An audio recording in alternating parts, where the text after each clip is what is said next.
dedicated to each and every one of you who appreciate a great glass of wine. You know what I mean?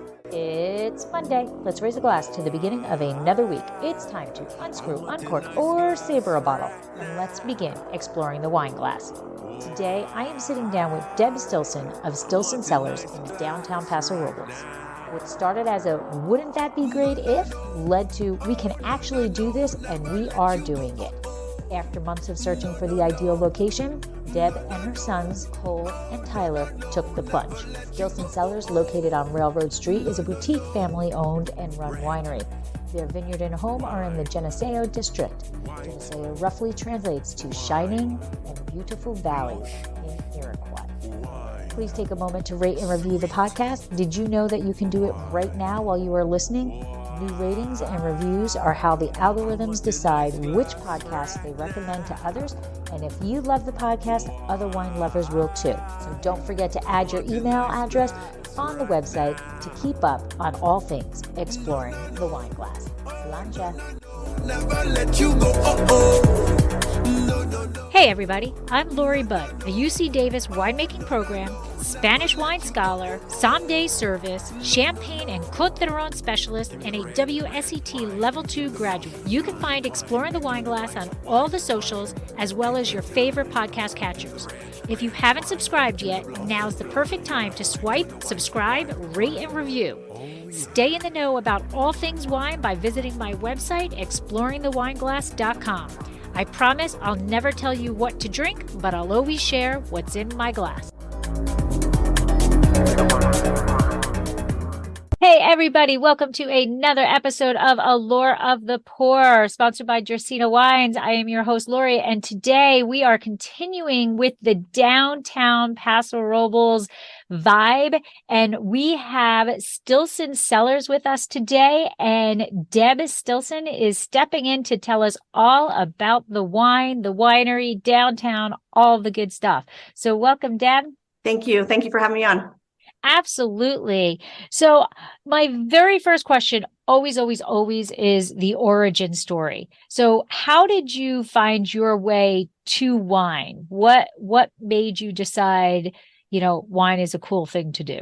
Well, I've loved the wine for a long time, but what I think where our story begins is finding our way to Paso. We had the opportunity to come to Paso in 2011. We were actually following my in-laws who had moved to Cambridge in 2010. And we followed them up here, and we were able to stay for a couple of years, and it just wasn't enough. And we had to move back down to LA County in 2013. We always said we were going to return here and wanted to retire here someday.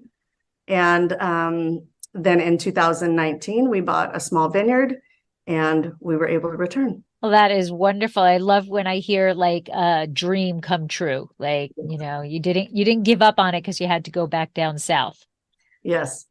So what is the first wine that you drank that you remember? Like as, wow, this is pretty good wine, not like we were drinking, like just drinking. Like, what is the first one you remember as, wow? Oh my goodness. That's a difficult question. Is it? Because probably Opolo Mountains Inn, to be honest. Okay. Because I felt like whenever you went to the grocery store, because back then I didn't know there was such a place called Paso, right? That you can go get great wines. But when you went to the grocery store, if you were going to pick up a nice bottle of wine, I felt like Opolo was very consistent. It always tasted great to me. So Mountains Inn was kind of the go-to. All right. And yeah, it's incredible how when we first found Paso, we literally found it by accident. So my husband wanted to live in Northern California. I wanted to live in Southern California. And we were like, well, let's find this Central Coast thing and see what it's about. And then, whoa, this is a great place. And, it's hard to leave once you find it. Absolutely. Absolutely.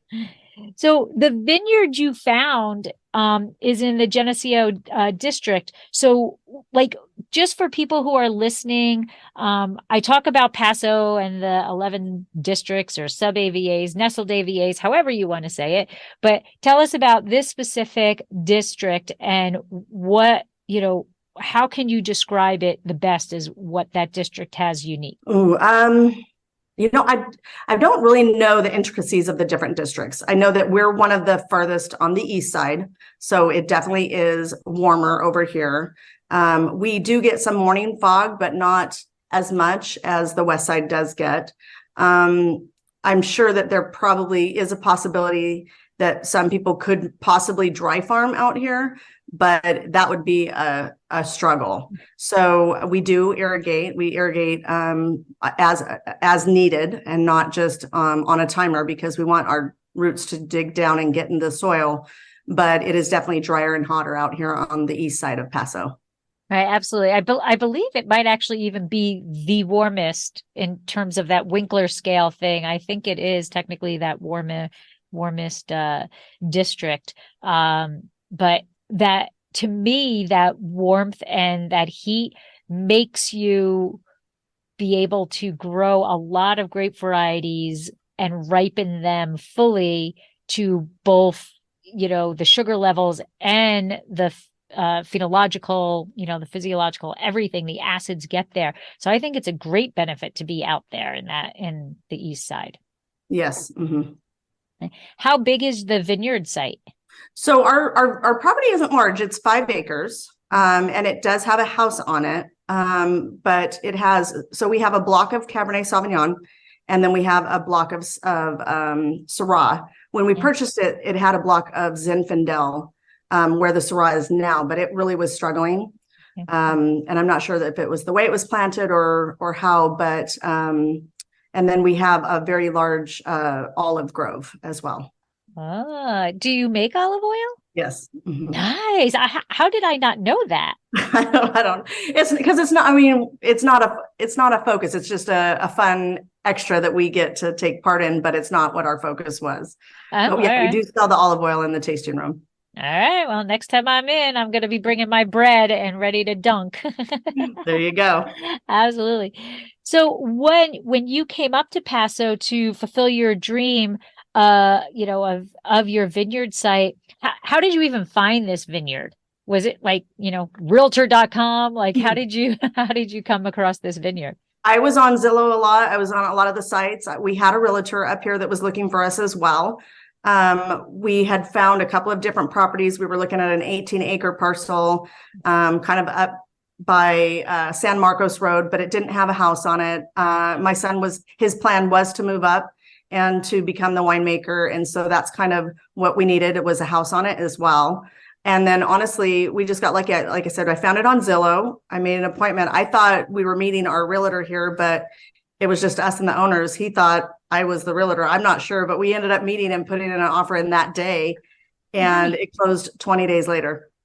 Oh, nothing like spinning that around quickly. Right. And that was August, the end of August, it closed escrow. And then, right around the corner, we were pulling grapes. And then right around that corner, we were pulling olives and learning everything really quick. Were you looking for the olives also, or was that just a bonus? Yeah, that was just a bonus. I can imagine 5 acres, dealing with the 5 acres, or how much is under vine? It's probably almost 2. That's and a lot. It's about almost an acre of olive. Okay, so that's and we also have like 15 pistachio trees and 75 almond trees, and we have pomegranate, and it's very planted. Oh, well, okay. So tell Cole, is Cole the one who lives there? Yeah, we both do. We both. Oh, you do. both do. Okay. Yeah. Well, if you ever see somebody sneaking around getting pistachios, olives, or whatever, just just look the other way. It's you. Yeah. Awesome. All right. So I just talked about Cole a little bit, but so like Stilson Cellars is truly a family affair. So tell us about everybody who's involved in making Stilson Cellars, the winery. So the corporation, Stilson LLC Inc. is owned by myself and my 2 boys. My sons are 26 and 24, Cole being the 24-year-old. What happened was when we were up in May of 2019, Cole was with me and we had gone up to Cambria to visit my in-laws who still live there. And we had done some wine tasting, and then on the way home, I was just kind of being facetious, to be honest. And I said, well, if you want to change your major one more time, why don't you learn how to make wine? I'll buy a piece of property, plant vines. After you go through your schooling, the vines will be ready. We'll learn how to make wine. I'll have an endless supply of wine.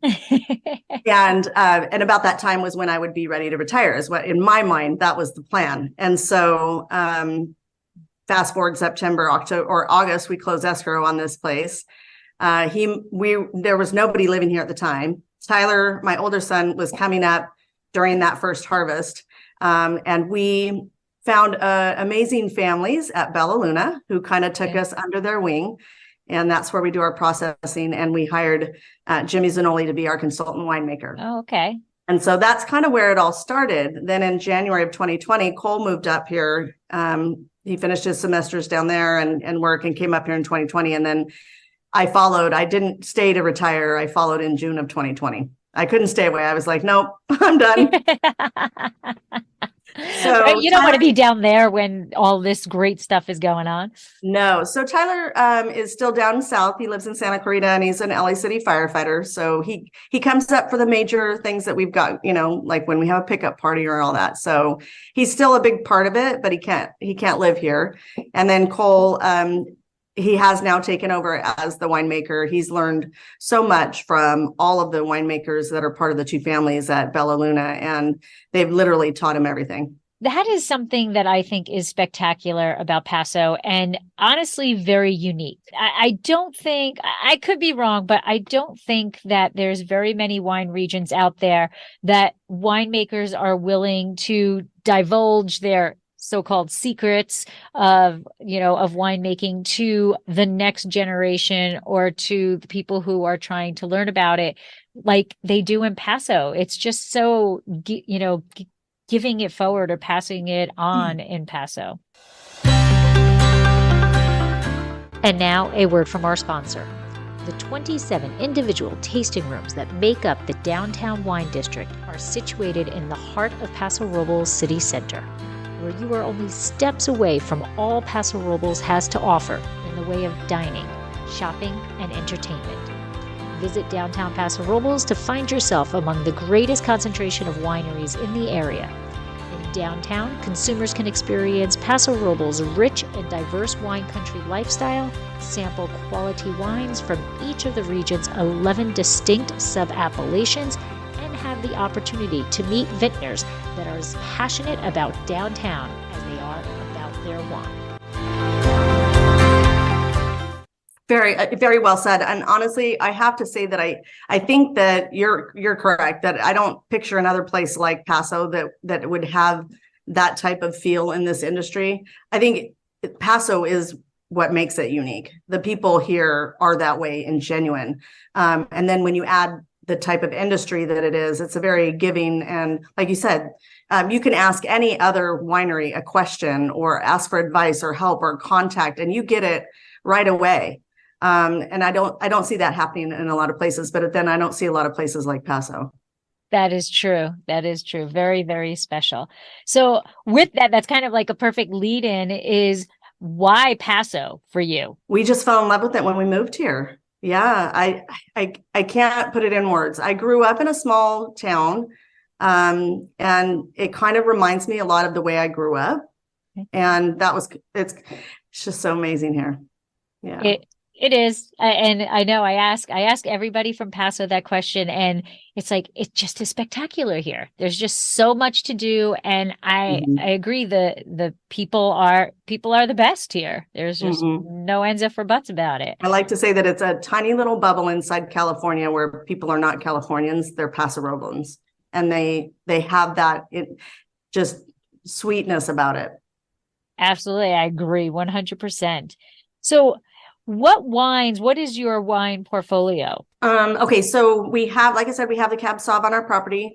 The Syrah that we planted is not ready to be harvested yet. We're going to probably drop the fruit again this year, being the fourth year, and then we'll pull next year. We had Zen the first year, so we did make a Zen and an estate cab. We still have, but outside of what we have on the property, Cole goes out to different wineries or vineyards that he likes and he has contracts with. So we have a Viognier on the list that was made from Templeton. And we're basically all over the AVAs. So our Rosé Ray is our rosé. It's made of Syrah and Grenache, and those are both from the Adelaida AVA. We have 100% Syrah, 100% Zen, and 100% Cab, all from the Templeton Gap area. And then we have a Cabernet Merlot, all from West, and Syrah up at the West Side Vineyards up in Adelaida as well. And so these contracts have been in place and continual every year. You've established this relationship. 21, 22 was when he wanted to move a little bit more to some West Side grapes. We did have a Coalescence, which is a Cab Merlot blend that both the grapes, the Cab and the Merlot, came from Stillwater, so still on the east side. But yeah, we're kind of all over the place, to be honest. But he's kind of finding his niche on what he wants to do, and every year he adds a new grape that he wants to play with. So I think last year we bought some Tempranillo so that he could dabble in Tempranillo, and I think this year he's talking about wanting a contract of Petite Syrah. Oh, okay. Petite Syrah. Nice. If he ever finds any Petite Verdot, please let me know, because I'm on a mission for that. I am on a mission for Petite Verdot. So you're tasting, well, actually, before we get into the tasting room, let's talk about a very special wine. So you were generous enough to provide me with a sample of Aware, which is Zinfandel, which this is, this label is absolutely magnificent. So, and it's not doing justice. Yeah, it's not doing justice. Got to go right in front of me, I think, is probably a best way to do it. Yeah, you can see it a little bit there. Right. And so now this is Aware, and it is a Zinfandel from El Palmar district. So first tell us about the wine itself, like the Zinfandel, and then tell us why this is such a special wine. And I'm going to finally get to drink it. Oh, there you go. I'll pour myself some as well. So this is 100% Zinfandel. And like you said, it's from El Palmar, Sarzati's vineyard to be specific. This is in reserve style. We left it in the barrel an extra year. So this 2019 was just bottled in July of last year. Okay. And to me, I feel like everybody's tastes change over time, and then you kind of go up and down about what you like, and come back around in a full circle sometimes. And so there was many different times in my life where Syrah or Zinfandel was my favorite. I went through the phase of wanting big, bold, jammy Zens that had no pepper finish, and then I switched and wanted to taste the pepper and not have so much jam. And I feel like this one is kind of right in the middle of that continuum. You do get a lot of the fruit flavors in the beginning with some preserved type taste. And then I still get some nice white pepper at the end. It has a smooth finish because it was in the barrel that extra time. Neutral oak, not to give it any tertiary additives, but just to kind of soak in it. I do get the white pepper. I also get beautiful baking spice on the nose, and there is like kind of like that plum, the dark plum, in on the nose and on the palate.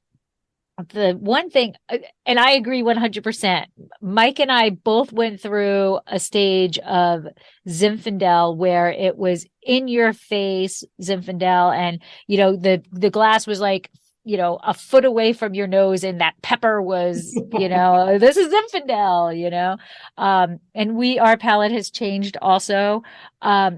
But this, I agree 100%. It is right smack in that middle, because it has the beautiful fruit that Zinfandel can be generous with, but it's not in your face.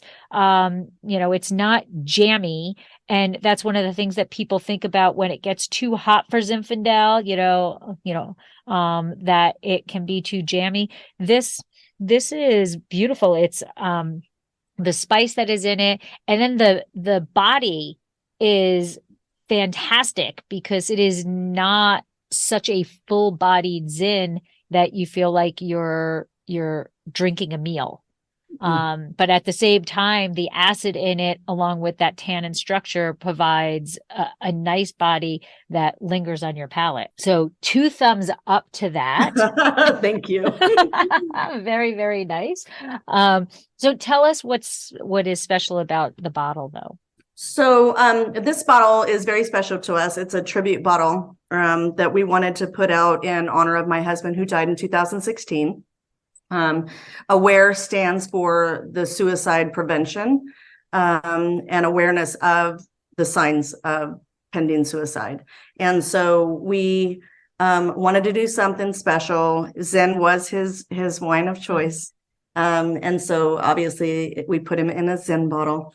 The logo is a guardian angel with firefighter turnouts on, and that represents Sean being our guardian angel. He's with us all the time, and I feel like he's kind of pulling a lot of the strings that have happened for us, which is pretty neat to have him here. 50% of the profits of every bottle goes to different organizations who have the same goal in mind, which is to bring awareness to the prevention of suicide. And so we've had been fortunate to be able to donate some money to National Alliance on Mental Illness and SLOW. And then we also have donated to a firefighters group that fights against suicide called Next Rung.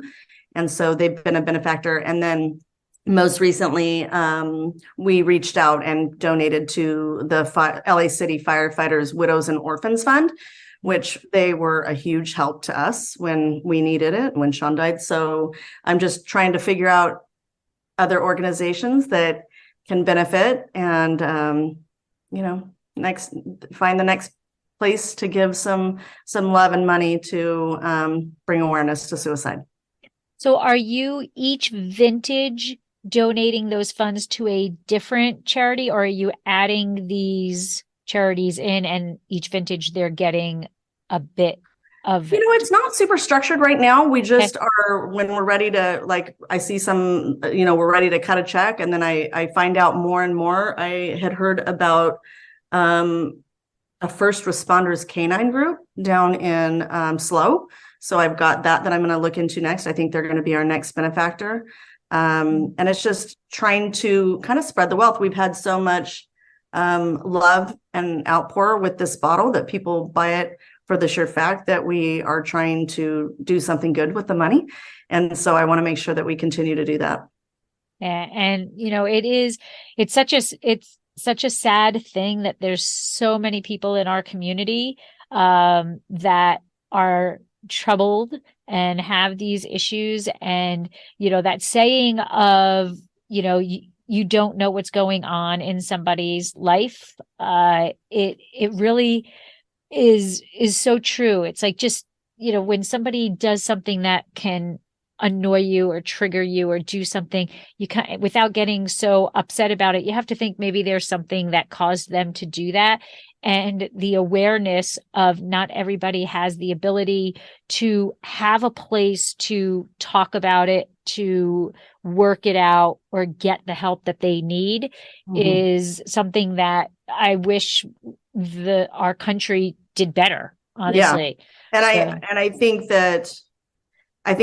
they're moving in that direction. I know that for different careers, there's definite difficulties with your job. And I think that firefighters and first responders specifically, their departments don't have a great way to deal with the trauma that they are dealing with on a sometimes daily basis, which is called compact trauma. And so I hope and wish that all the fire departments and all of the, different first responder outlets are starting to take a little bit more serious look at not just physical illness, but emotional, and be able to give their people what they need when they need it, and make it not such a stigma of being able to talk about it and just, okay, let's go to the next run. Let's buck up. And so is there potentially Zinfandel back in the future on the estate? No, I don't think so. Where the Zinfandel was, we planted Syrah.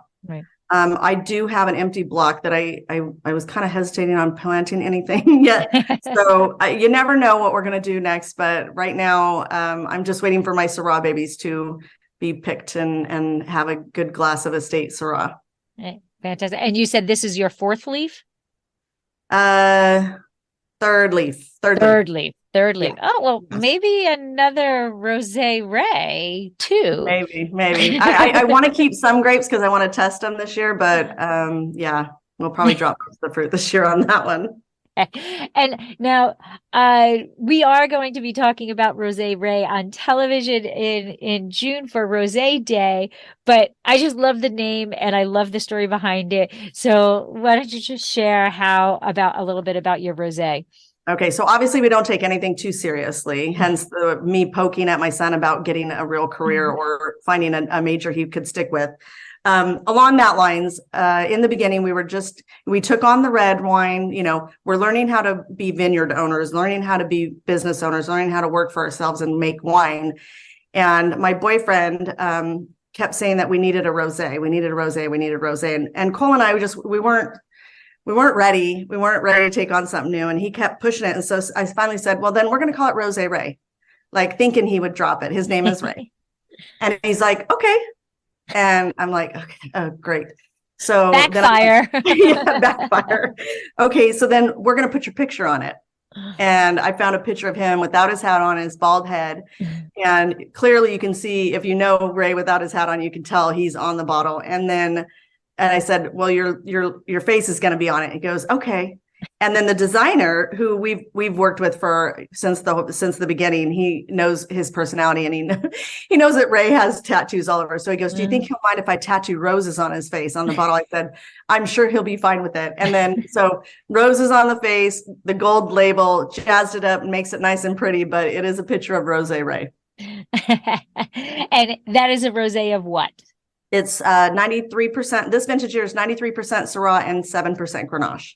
Oh, okay. Oh, I do love my Grenache. Fantastic. Delicious. Yes. All right. So let's go bring us back down to downtown. So your tasting room is downtown Paso. Why? You've got this vineyard, you have a house on the vineyard, why choose downtown as a tasting room versus maybe having a tasting room out in the vineyard? Well, first, we didn't realize when we bought the place that we, due to zoning, we couldn't have the tasting room on the vineyard. Oh, yeah, because we're kind of in a neighborhood. It's not like a neighborhood, but it's it's called Ground Squirrel Hollow. Oh, okay. And so there's different rules for what you can have where, and we didn't know it at the time. But honestly, picking downtown was really such a great opportunity. That feel of being downtown, I just absolutely love. Like the concerts in the park during the summer, I'm like literally at every one of them. We close at 6 on Thursday, and we'll always close at 6 on Thursday because I will always be the one going over to the park, and I don't want to have to close on people. So it's just, it's that feel that I love. I love that people can just walk by and find you, whether they're walking from their Airbnb down the street or when they've had lunch and then they want to go get a glass of wine, they're just walking right there. So it's really just that down home feel that I talked about earlier.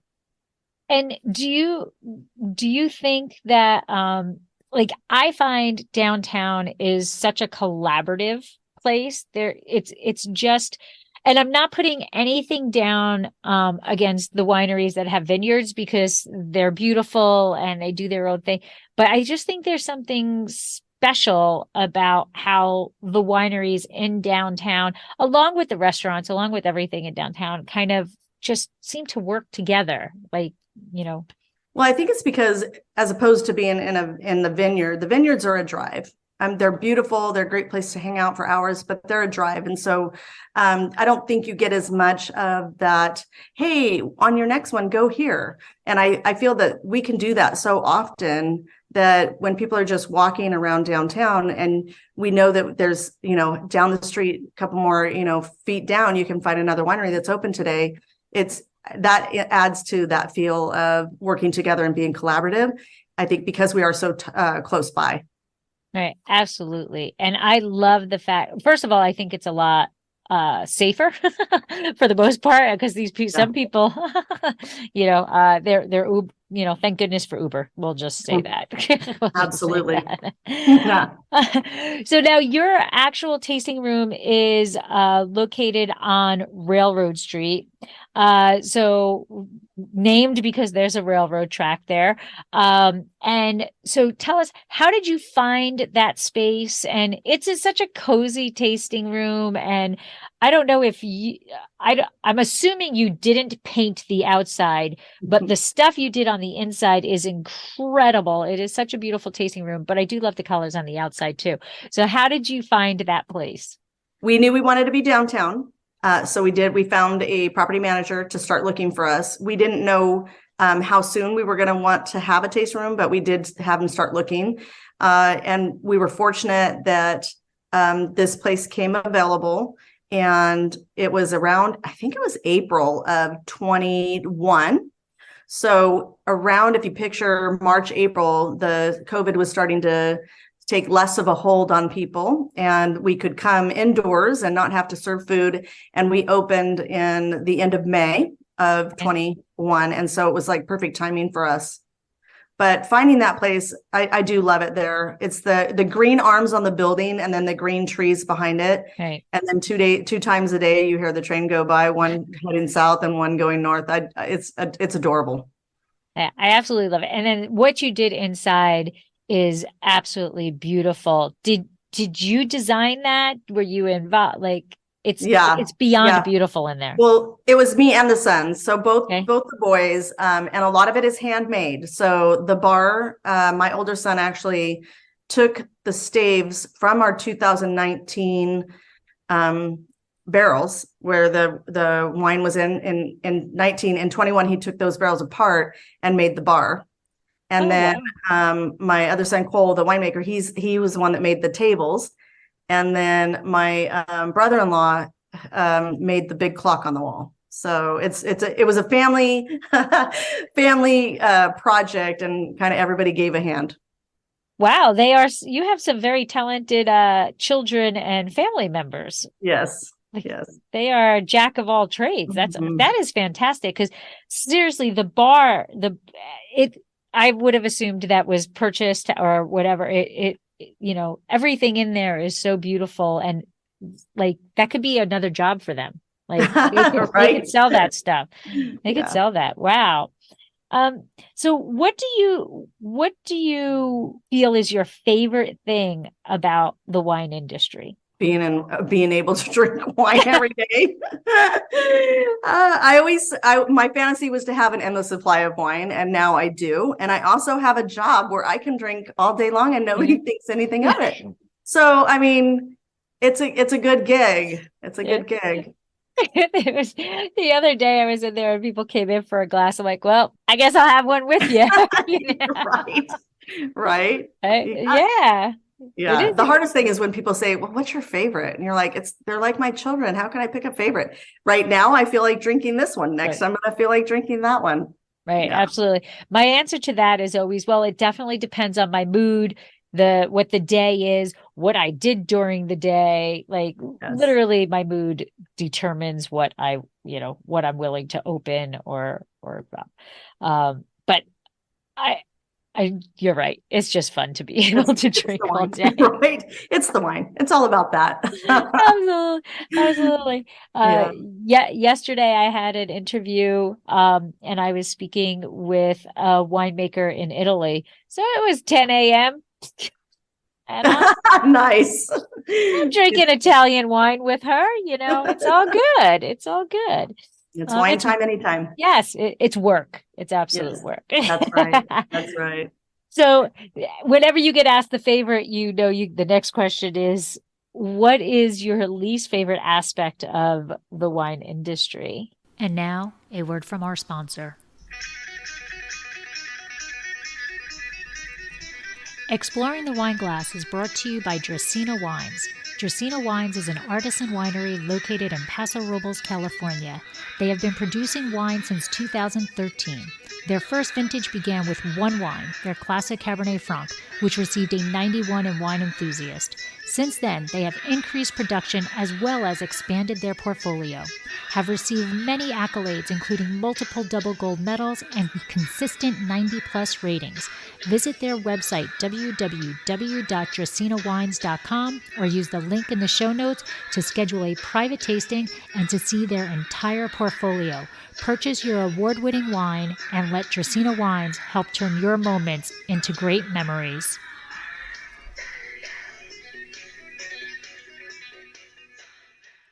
I think it's that we're new to it still.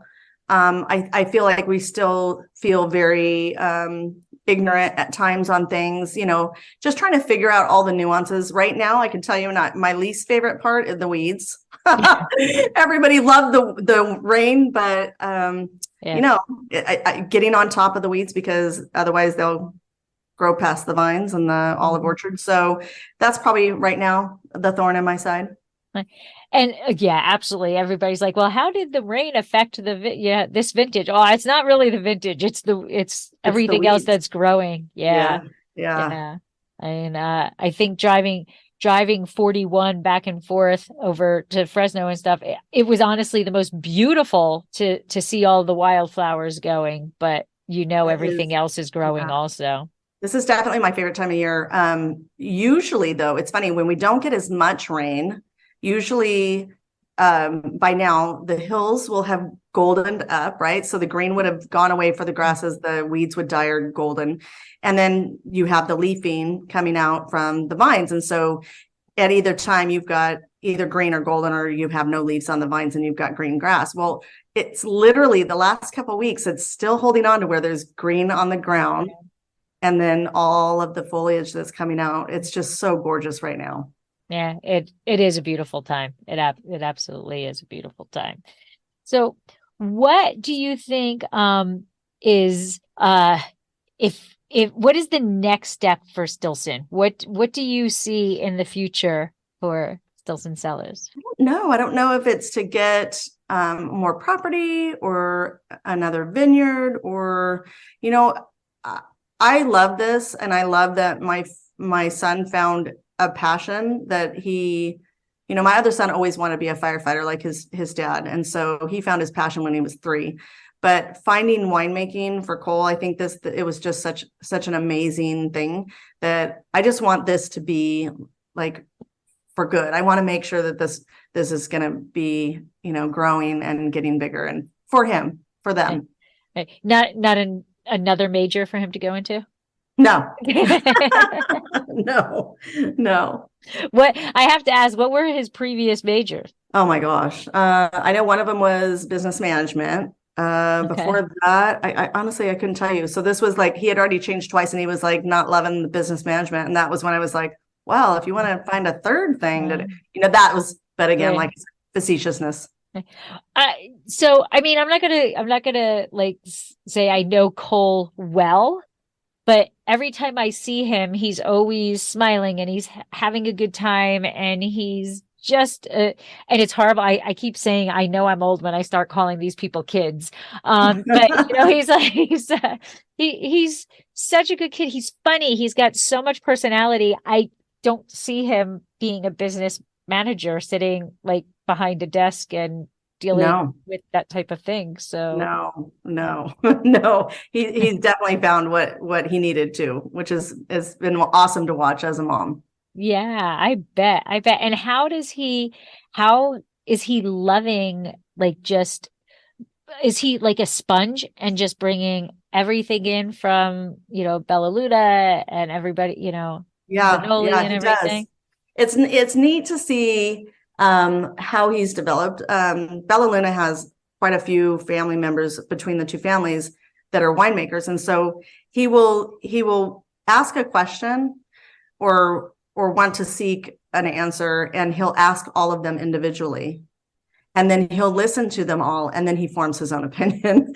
So it's almost like he's he knows what he wants to do, but he wants to hear whose idea would be to go this way or that way, and how he would tweak it, which has been, it's been neat. He's taken it on as his own and not relying on others, but it is still neat that he is open to listen to what they will, what they will give him. So. Well, there is the saying that is, if you ask 10 winemakers a winemaking question, you'll get 11 answers. So that's about right. And then they have their own. Right. Absolutely. Absolutely. So is there anything I missed about Stilson Cellars that you want people to, that we should cover? Did I miss anything? I don't think you missed anything about Stilson Cellars, but I wanted to bring up that downtown Paso is going to be having a big event in October, the weekend of the 13th, 14th, and 15th. All of the downtown area, including not just the wineries, but a lot of the businesses and little boutiques are going to get together, and we're going to have a celebration of downtown. It's going to be called the Downtown Vibe. So I want everybody to kind of put that in the back of their minds, or put it on their calendar that they want to make it out to Paso that weekend, because we're going to have a lot going on.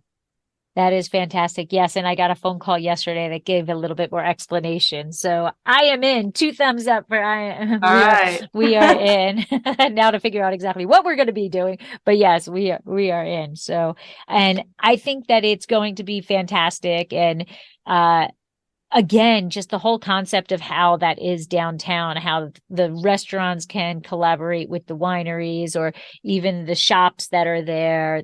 There is always something for everybody or anyone in downtown, that, it's not just the wine, or it's not, we have wine, we have beer, we have clothing shops, we have, I don't know what you call people who sell material shops. Oh, yeah. We have fabric stores and olive oil. Right. And, the country store sells a little bit of everything. Yeah. Right. It's precious. And we want people to really feel downtown Paso when they come that weekend. Right. All right. So that is perfect. So I am going to ask, when are we going to kind of get some sort of graphic so that we can start advertising that? Is that in the near future? I am working on that. We are working on that as we speak. And you will be getting an email a little bit more in detail tomorrow. All right. Awesome. Awesome.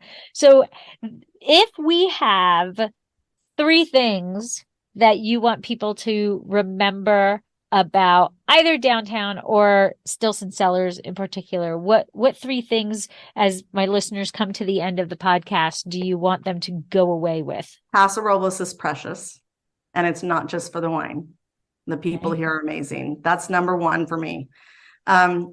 Wine is something that I fell in love with a long time ago, and I love being around people who love wine as well. So that would be number 2. And 3 is just enjoying this venture with my boys, owning a business with them. It is truly a family affair at your place. It is. Yep. Absolutely. And then how can people find you? Well, we have our website, which is Stilson Cellars. We are on Instagram and Facebook at Stilson Cellars, and trying to start loading some videos on YouTube. So look for Stilson Cellars in any of those avenues that you like to follow along on. And what about, how do they come visit you? Reservations, walk-ins, combination thereof? Some people like to do reservations, so we do have a reservations button on our website. Some people would rather just wing it, and we take both. So either make a reservation and come in, or don't, but we're at 1005 Railroad Street, downtown Paso. And in a free parking area. Oh, we have a free parking lot. Yes, we have our own little parking lot, which is a plus sometimes for downtown. Yes, absolutely. Absolutely. And then you also have you do have food available in your place, right? We have some snacks and meats. Yeah. Crackers, meats and cheese. We don't serve anything. It's just more if anybody needs to have a bite while they're drinking, that's available. Perfect. And one last time, your hours. We are going to summer hours now, so we will have we'll be open a little bit later on Friday and Saturday now till 7. Okay. So we are Wednesday through Sunday, and we open every day at 1. All right, perfect. And 6 o'clock on the other days, but 7 o'clock on Friday and Saturday. Okay, perfect. So it is super easy to get to Stilson Cellars if you are in downtown. And again, that free parking is kind of a big deal in downtown. And you just look for the railroad and go on that road and go down and then look for that beautiful green lime green? Yeah, lime green pillars that come off the brown building. Absolutely. And I guarantee you are going to enjoy yourself because the wines are wonderful. And, honestly, you guys are I shouldn't say that, but you are one of my favorite peoples. So head on over to Stilson and come on to downtown Paso and find out what that vibe is all about, because it is definitely a special place to be. Absolutely. Thank you so much for having us on here today. Absolutely. And I did save a little bit of aware. So I always like to end with a little slancha virtual clink. And thank you. Cheers. Have a great week. And I will see you later this week. Thank you. Bye. You are special to very, very. This has been another episode of Exploring the Wine Glass. Thanks for listening. If you have suggestions on what topics you would like me to discuss, please reach out on social media. You can find me on Twitter, Instagram, and Facebook as Exploring the Wine Glass. I am also on LinkedIn as Lori Hoyt Budd. Of course, you can always email me at exploringthewineglass@gmail.com and sign up for my newsletter at exploringthewineglass.com. If you enjoyed what you heard, please rate, review, and subscribe to help others find me more easily. And most importantly, tell your wine-loving friends, because if you like the podcast, they will too. Podcast music is Wine by Kevins. Until next week, slancha. Never let you go. No, never.